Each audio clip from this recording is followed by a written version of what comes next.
You are listening to Mining Stock Education. If you look at the last three bull markets before this one, we went up 5.6 times from trough to peak in the early 70s, 8.2 times in the late 70s, and I think 7.9 times in the 2000s from trough to peak. So if you look at the bottom in this cycle being around $1,050 in December of 2015, then we're likely going to go up to $6,000 or $8,000 in this cycle. Welcome to Mining Stock Education. My name is Brien Lundin. Today with me I have Brien Lundin, editor of the Gold Newsletter and host of the New Orleans Investment Conference. In today's conversation, you'll hear Brien's views on the current gold market, M&A, takeaways from his latest edition of his conference, and a couple of his top picks. Brien, it's great to have you back on the show. Let's start with your conference that happened last week. Can you take us through what your personal message was to the attendees, and what was your biggest takeaway from the conference overall? Yeah, I started off by telling the audience, which, by the way, was the largest in many years and the most excited in many years. A lot of smiles all around, as you can imagine. But I started it off by saying I want to ask the audience one simple question: how does it feel to be right? And and that's great. We kind of bask in the glow of the market that we're having right now. But the big question I posed to them and the challenge I gave them to address over the course of those few days was, what is gold telling us? What does it mean? Because this move that we've seen over the last 19 months or so it far exceeded anything that even the most ardent, tinfoil hat wearing gold bug would have predicted. So it really has been amazing. So we have to figure out why, and we have to figure out where, where's it going, and for those reasons. One of the things that the concepts that I gave the attendees was the fact that, everything that we've been talking about for years, over a decade for me, as far as the federal debt, the 4.5 decades of ever easier money, the addiction of the markets to central bank liquidity, the inability for interest rates to be above the rate of inflation to any great degree or any great length of time with debts this large, and how this all means that the U.S. dollar and other major fiat currencies will have to be debased. How all that has been rolled into one catchphrase by Wall Street now, the debasement trade. And, God help us, we should have thought of that long ago, make it something catchy. But they did. They put a label on it. Now we have marketing on our side. Now we're one of those thematic, meme-matic investments like AI, like crypto, like Bitcoin, like MAV7 and everything else. And the fact is, this market is so small that we're never going to be a big thematic trade like those, because there's just not that much money to go around. In this small market, we can't fit it all. But the good news is we just need a little bit of it, and we'll have outsized reactions. And I think that's just what we're seeing. The markets are pricing in the new rate cutting cycle that was essentially announced by Fed Chair Powell in Jackson Hole. And the market had priced in a few more rate cuts from Powell as the jobs numbers started to come in. Fairly dour jobs numbers. And then the markets look ahead toward Trump's guy getting in May.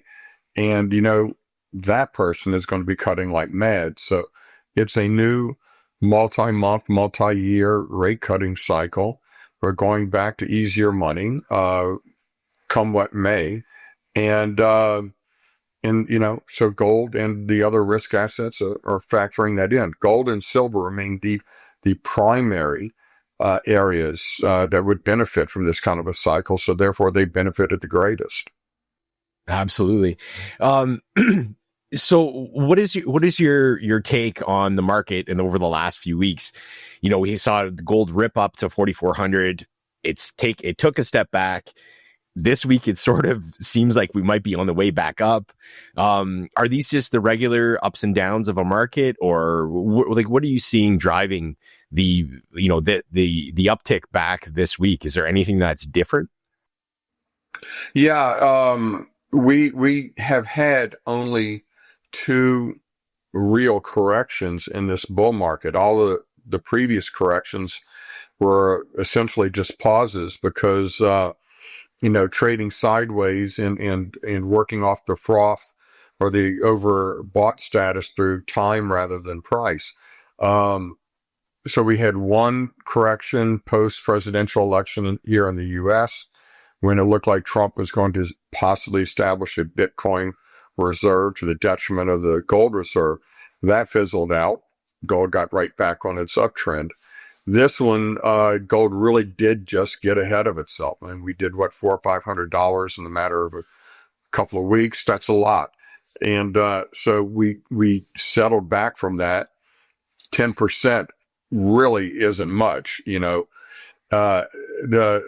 artifact of high prices like this is that gold has had 5% down days, numerous times over the years, but it's never had a $250 down day. So that was kind of shocking, but that's just what you get. 5% at these numbers. That's what you get. So it's already working its way out. I think, quicker than well, definitely quicker than I thought. I thought we were going to trade sideways a little longer, and maybe we still are, but we've seen what appears to be a pretty good rebound so far. Yesterday, as we speak, we had a big turnaround in the gold price almost immediately, and I didn't see anybody else pick up on this, but to my eyes, gold jumped right after the news hit of Atlanta Fed President Raphael Bostic's announcement that he was going to resign in February when his term ended. That just means another seat on the board for Trump, and so Trump may seize effective control of the Fed, of the FOMC, before May, and I think the market just started to factor that in as well. Right. When you look forward, like you've talked, and it does look like things are setting up for a multi-year cycle in the gold market and the gold price probably going up. Do you project, or do you have an idea or thesis on where that gold price might go? And maybe not in terms of when, but do you have a number in your head that you say, okay, that level is definitely possible? Yeah. If you look at the last three bull markets before this one, really the only three bull markets in gold since 1971, we went up 5.6 times from trough to peak in the early 70s, 8.2 times in the late 70s, and I think 7.9 times in the 2000s from trough to peak. So if you look at the bottom in this cycle being around $1,050 in December of 2015, then we're likely going to go up to $6,000 or $8,000 in this cycle. So when that is, I'm glad you didn't ask me that, because nobody knows, and I'm smart enough not to predict that. Now, there is an outlier scenario. A lot of people look at the 1970s as one big bull market. The way I look, frankly, at the 2000s, looking at the 2008 great financial crisis as just a blip, on the uptrend that it really ended up accelerating the uptrend. So if you look at the 70s as one coherent bull market, then gold went up 24 times over that period. So that would get us from this base to somewhere in the 20,000s, which would, I think, reflect some kind of a monetary reset, which I think is coming. I just don't know if it's going to be this cycle, the next cycle, or whenever, but I think it's obvious that that's where the trend is heading, and that's what we're going to get at some point. So this is the point. This is the trend, the end game, where we're going to get to that reset. then we're looking somewhere well over $20,000 gold. Right. It was interesting, and obviously this doesn't matter to most people, but I live in Canada, and so Canadian news definitely is in the forefront of what I'm reading. And the Bank of Canada came out and they said, Canadians have to get comfortable with a lower standard of living moving forward. And in his speech, he wanted to talk about productivity. And he said, the way that we get through this is by becoming more productive, produce more, and the standard of living and the ratio to debt will correct itself. And I thought to myself, it's really interesting that governments or banks, they only want to talk about one side of the equation, the productivity. They don't want to talk about the spending and the amount of debt, because that doesn't seemingly want to change. And whether it's the Canadian government, whether it's left or right, whether it's probably the US, whether it's Trump or Biden, would you say that is probably the prospectus moving forward? Like, no one should expect spending or the easy money to be changing anytime soon. No, it's human nature, and it's what's happened throughout human history. That we saw with Doge, I applauded their efforts, but I knew that Musk and his team, their efforts were going to be futile, because you're not going to, as they say, nothing stops this train. The spending will keep going. They can't cut. They can't raise taxes enough to make even a dent in it. You can't grow your way out of it at this point. So we're really in that trap. We're stuck in that spiral, and we know where it ends. One of the speakers at our conference, new speakers this year, Dan Oliver, gave a tremendous speech where he went through and compared Rome, ancient Rome, with the current situation in the U.S., and which I've done in my presentations, but never to the degree that Dan did. He actually took quotes from Roman councils and in critics back in ancient days and compared them and their policies to what Fed officials are saying and doing today. And it's really amazing. You had essentially margin calls, you had quantitative easing, you had turf and Twix and all the other twist and everything else that the Fed is doing. They did in ancient Rome. And, what killed Rome was not invasion by the barbarians, but the entitlements that were granted and promised to the Roman legionnaires. And you really didn't want to piss those guys off. But as in today, what's killing us are the entitlements promised to Social Security. And you really don't want to piss that voting bloc off. So, politicians are doing what they've always done. We're in the same rut. We're going down the same trend. And, nobody, in my view, nobody's smart enough to predict the precise path that we're going to travel down that road, but we do know where the road is headed, and we have to recognize that trend, and we know that we're going to want to own gold, silver, and related investments, and more broadly speaking, other commodities as we travel down that path. The metal prices have performed exceptionally well, and the equities, for the first time in a long time over the last year, have been really clicking. Besides this latest little correction, in terms of managing risk, how do you look at managing risk with the equities in terms of taking profits and cycling those into either new companies, new ideas? How do you approach that in a bull market?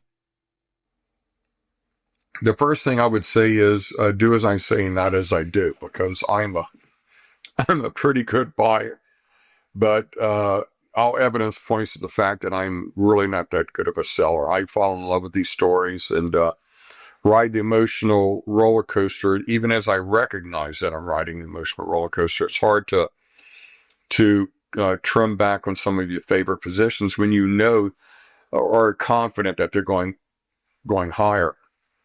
But yeah, you need to trim as the sector gets more into overbought territory. As you get those wiggles and those more massive, more or steeper rallies along the uptrend line, it's good to trim. But that's where it gets tough. If you think you're going to sell a particular stock that you're, the story well, and then buy it again at a lower price, you're typically fooling yourself. Very few people can do that. You have to really be steely-eyed to be able to do that. Not that it isn't a worthy goal. It's just really tough to do. And you find yourself getting in love with the next new up-and-coming story and plowing money into that. I think it's important to take money entirely out of the sector, not just leave it in cash in your brokerage account because you're going to go into the next junior miner when that happens. And when the music stops, you're going to be stuck there, because it's not always possible to sell at. We don't always have the volume, much less the price that you're looking for. So I think it's important to take money out of the sector. I think you need to take it and put it into either cash or gold, preferably gold, frankly, or silver, as a store of wealth at that point rather than an investment. And even things like real estate that are relatively illiquid. But of course, that completely depends upon the opportunity, individual opportunities that you have. But it's an issue. It's a good problem to have too much money, too many profits on paper to know what to do with. But that's where we are right now. I will say, though, that a lot of people, and while it's always smart to take profits, I've seen a number of people in our sector say that things have gone too far. These kinds of gains we're seeing aren't normal. And they aren't, but what was normal is not necessarily the magnitude of the gains, but the degree that these stocks were undervalued. We had companies with very large resources that were selling really for a few years at under $10 an ounce in the ground, a lot of them. And now they're selling for $20, $30 an ounce in the ground, 2x, 3x in their valuations. So you think, wow, they really had a big move. But those same kinds of resources are going to be worth $150, $200 an ounce in the ground when they were sold. And those metrics, $200 to $300 an ounce or $150 an ounce in the ground, those metrics held in previous markets where the gold price was $1,500 and not, $4,000. So who knows what is justified in today's market for those kinds of resources? Is it $1,000 an ounce in the ground? At some point when you have $2,500 of margin, per ounce of gold, it's crazy time. So I think a lot of it is we're just trying to figure this out and accept a new reality. And I think that, the market, the mining share market has a long, long way across the spectrum from exploration stocks to producers. Has a long, long way to go to re-rate equities according to and appropriately the current metals prices. M&A is always an exciting part of the market. And in the last probably month or so, we've seen a couple deals. We've seen the deal, IM Gold acquires Northern Superior. And then last week or the week before, we see Fresnillo takes out Probe. And I think those sorts of deals are really exciting to see and what they might mean for the future. I was wondering on your view on what the biggest driver you think is of M&A moving forward. Yeah, I think the driver for M&A is more deals and the big majors realizing that the new breed of analysts now that are looking at these stocks individually are going to start looking at reserve growth in that pipeline. And that's something that no one has looked at for quite a while. But it's an interesting market now. The market has evolved considerably. There are less majors today than there were before. There are going to be a good number, a greater number of mid-tiers now because we have a lot of companies that are developing projects on their own. And I think that's one of the big themes now that's not yet appreciated, that companies can develop their own projects now. They can be the natural other buyer for their projects rather than a major or a mid-tier, because the money's out there. We're seeing pre-resource companies do $100 million financings. Granted, for pretty good projects, but that's crazy. That's the new $10 million financing is $100 million financing. There's a lot of money out there, and more money, in fact, than is possible from within this tiny mining sector. This money is coming from without the mining sector. So there's big generous money writing big checks. And in this kind of environment, a company can or has the option to develop its own project. They used to be the axiom was, don't be tempted to develop your own project. You just don't have the expertise. You're going to screw things up. Well, my answer is twofold. One, you can buy the expertise.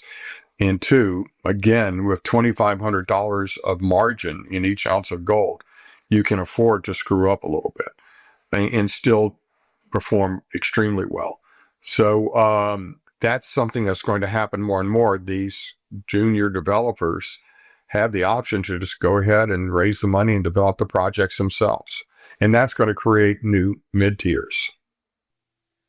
What do you think about jurisdiction? Where would you put jurisdiction in terms of the priority list if you're a major mining company? And I think the Fresnillo deal is an interesting one because they're sort of stepping out of that normal jurisdiction and they're entering Quebec, which is, I think, for most people would be considered a tier 1 jurisdiction. Yeah. Do you think jurisdiction is at or near the top of that list of priorities for a major mining company looking to make a deal?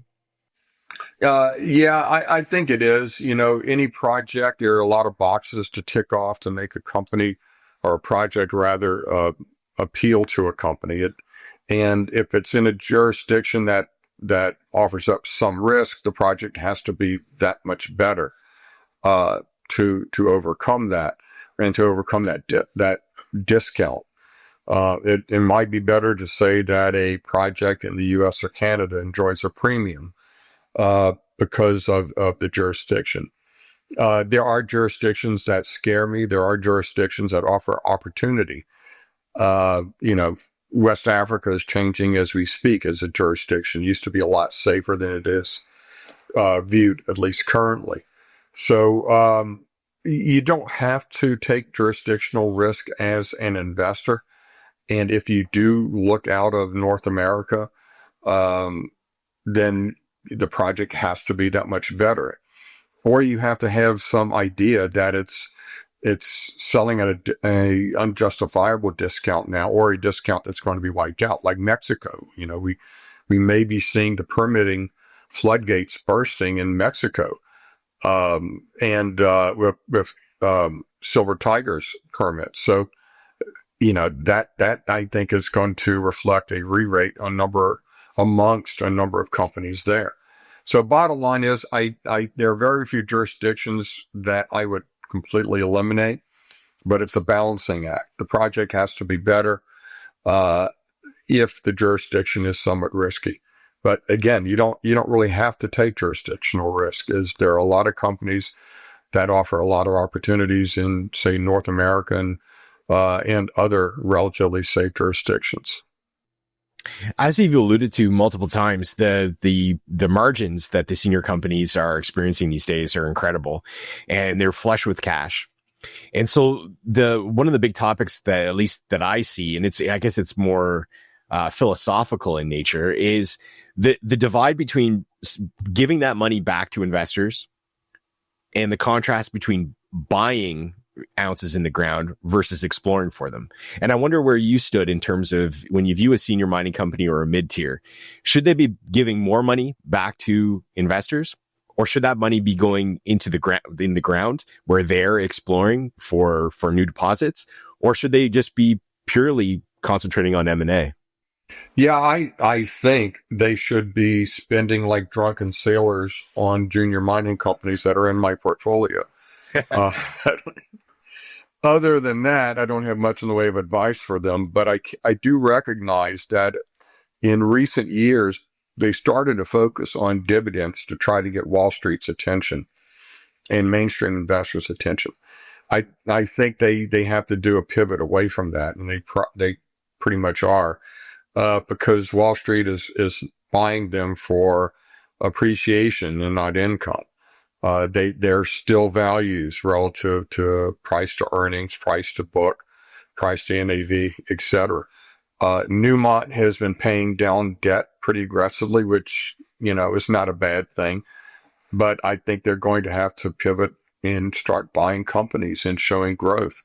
The fact that, these mining companies are timing investments. They're not wealth building vehicles. The fact that you can buy Barrick for the same price today as 20 some odd years ago is proof that, this is not anything you want to hold for your retirement portfolio throughout the cycles.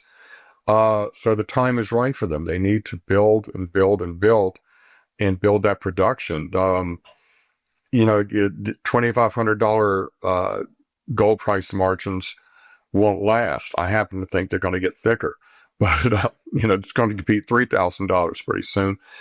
So they need to build that pipeline of reserves. And again, I think the new breed of analysts from Wall Street that are starting to look at these companies are going to start looking at that. They already are. They're being very selective. If you look at the GDX index of gold mining stocks in the GDXJ, they're having investment outflows out of those ETFs, but the individual ETF values are actually rising because the values of the individual stocks are rising. That means that we're not in a bubble where people are just throwing money at ETFs willy-nilly. We're having smart money come in and position in the individual names rather than just buying the ETFs. So that bodes well. There's a lot of money looking for places to go in the sector, and the major mining companies need to take advantage of that because if they don't, the money's going to go to their competitor. With bull markets come a bigger appetite for risk. Everybody's feeling jubilant about their profits. And I think that has a trickle down effect where, we saw the producers take off first. It's definitely moved into the developers. And we might be on the precipice of seeing some big money enter the exploration side of things. Is that where you're seeing the best value in the gold sector right now? Or are you seeing better value in the developers? It runs across the board. I don't take thematic looks, and drill down to individual companies within a theme. I look at each company on its own merits. There are exceptional values, I think, in the exploration sector because companies have the money now. A lot of them have been somewhat sitting on their hands because they couldn't get the money to really appropriately drill their prospects. And so they were forced to do the boring work that doesn't make headlines or doesn't get a reaction in the market, like sampling, mapping, geophysical surveys, and trenching and the like. And now they're able to drill those. And I was really amazed at some of the drill results we've been able to get over this last exploration season. I think they've been, by and large, pretty exceptional. So there are opportunities in exploration. In development, again, you got companies that are selling for $30 an ounce in the ground, and who knows what those prospects will sell for in, once that M&A really gets going. And the producers are still, you look at what Agnico Eagle has done share price wise, and you say, wow, it's really overbought. If you look at it on a P/E basis, it's in the lower range that it's ever been in history. So there's real opportunities across the spectrum, all along it. And so I look at each story individually, and I think a smart investor has some money in all of the different pots and is represented because, there's nothing more exciting than having an explorer have a big discovery when you have a nice position in it. So that's kind of the romance of the sector, and you don't want to take that fun out of the game completely. Definitely. In your view, how long is too long to wait for an investment thesis to play out? Especially, it's sitting today in a bull market. It would seem that timing is sort of everything. Yeah, that depends on the thesis, doesn't it? In some cases, we don't want the thesis to play out. the big thesis for gold, we really don't want it to play out, frankly. It reminds me of the old H.L. Mencken quote, be careful what you ask for. You might just get it good and hard. So that's a big fear among gold bugs over recent weeks and months. What is gold telling us? Is everything that we predicted seems to be coming true, seems to be playing out as we had predicted. But is that end game coming much more quickly as well? And that end game is some sort of a financial reset that's accompanied by some degree of turmoil and worry and concern. And do we really want to see that?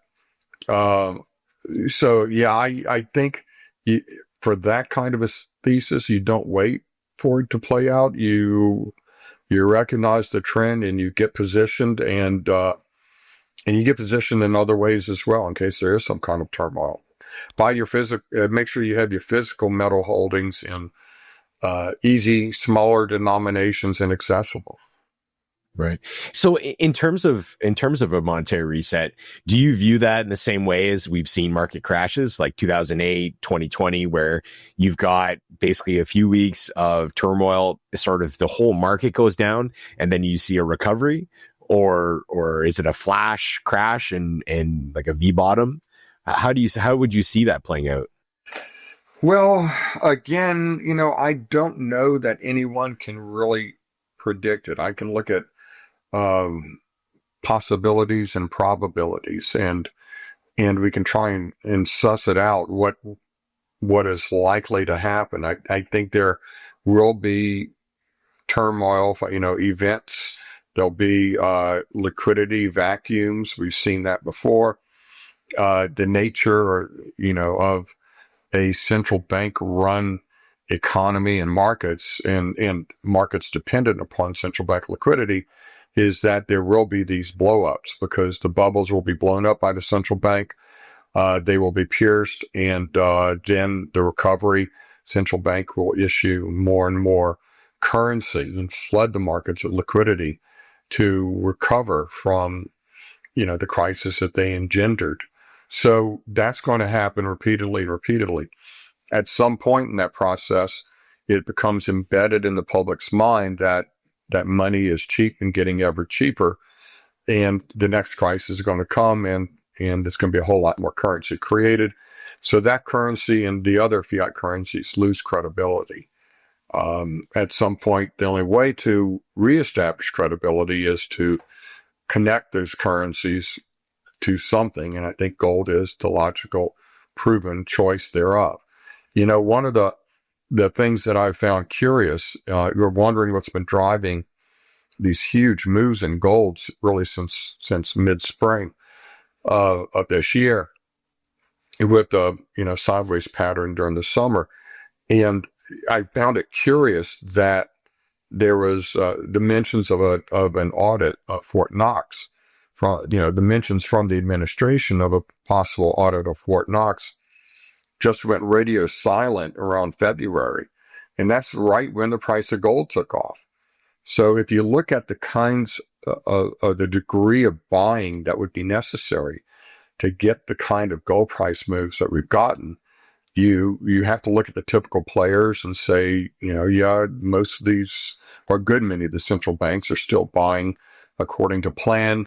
We don't know what China's buying on its own, but still, if China was really buying much, much more than it is admitting, it still wouldn't be enough to push the gold price up so violently.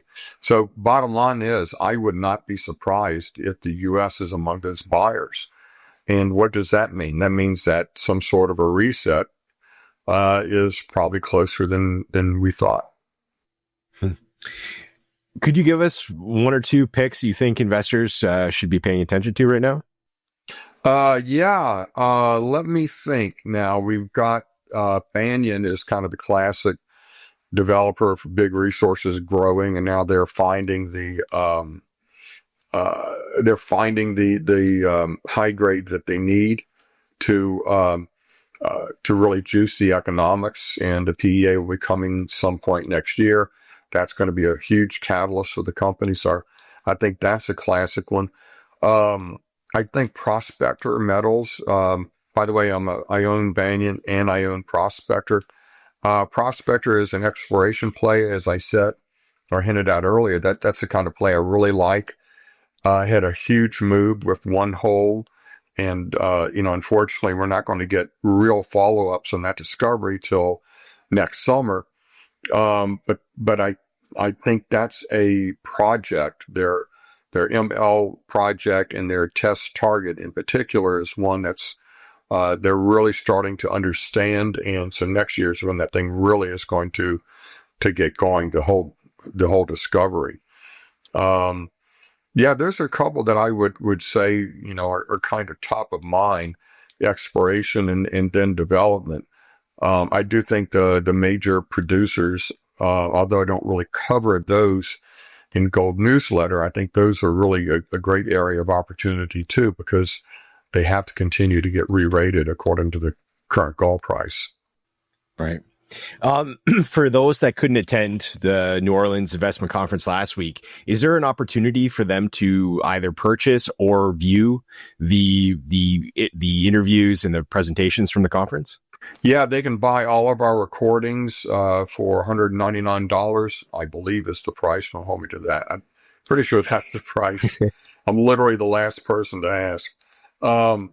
But it includes everything, every general session presentation, every panel presentation, every workshop presentation, every corporate presentation. It's all there, and it's a tremendous value. You don't get to eat the beignets. You don't get to listen to the music. You don't get to talk over what your finds in the exhibit hall with other attendees, and you don't get to meet and talk with our speakers. But beyond that, you're getting all of this information for pennies on the dollar, because there are hundreds and hundreds and hundreds of people, our best attendants in many years, who spent thousands of dollars to travel to New Orleans for days, spend up to $1,000 a ticket to get into to this event, and you can get it all for a couple of $100 just in terms of the actual information. And it was spectacular. Our presentations were amazing again this year, and I think it was one of, if not the best roster of experts we've ever put out there. Excellent. Brien, it was really good talking to you. Hopefully we can do this again soon. I would love to, Brien, and I will see you down the trail somewhere. Sounds good.